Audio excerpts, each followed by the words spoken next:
नफ्स की खराबी के लिए आज मैं एक सस्ता और नायाब मालिश का नुस्खा लेकर आप लोगों के साथ शेयर करने जा रहा हूं। मैं बड़ी मेहनत और रिसर्च के बाद ये नुस्खा जात आप लोगों के लिए लेकर आता हूं। मेरे ये नुस्खा जात कोई आम नुस्खा जात नहीं है।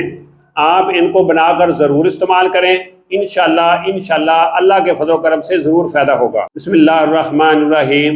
अस्सलाम वालेकुम वरहमतुल्लाहि वबरकातुहू। मैं प्रोफेसर हकीम इनायतुल्लाह आप लोगों की खिदमत में हाजिर हूँ। ऐसे अफराद जिनका नफ्स छोटा है, टेढ़ा है, पतला है, तो वो इस नुस्खे को ज़रूर इस्तेमाल करें। ये छोटा सा नुस्खा है, सस्ता है और मालिश का नुस्खा है। इंशाल्लाह अल्लाह के फजल करम से चंद ही दिन की मालिश से नफ्स का टेढ़ापन जो है, पतलापन जो है और इसके अलावा छोटापन जो है वो इंशाअल्लाह चंद ही दिनों के अंदर ठीक हो जाएगा। नुस्खा क्या है, नोट फरमा लें। आपने ज़फ्त रूमी 1 तोला, चर्बी सांडा 2 तोला, मोम खालस 2 तोला, रोगन गुल ये आपने 8 तोला लेना है। अब इन सारी चीज़ों को आपने किसी कढ़ाई में डालकर आग पर रख देना है।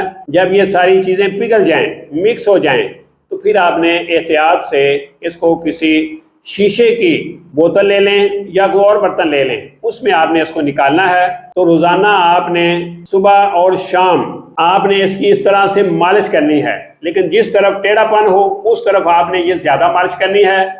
तो इंशाअल्लाह अज़ीज़ चंद दिन के इस्तेमाल से नफ्स का जो टेढ़ापन है वो ठीक हो जाएगा। मैं फी सबीलिल्लाह अल्लाह की रज़ा के लिए ये नुस्खा जात आप लोगों के लिए लेकर आता हूँ। अगर आप लोगों को मेरे ये नुस्खा जात अच्छे लगते हैं तो मेरे इस चैनल को सब्सक्राइब ज़रूर करें।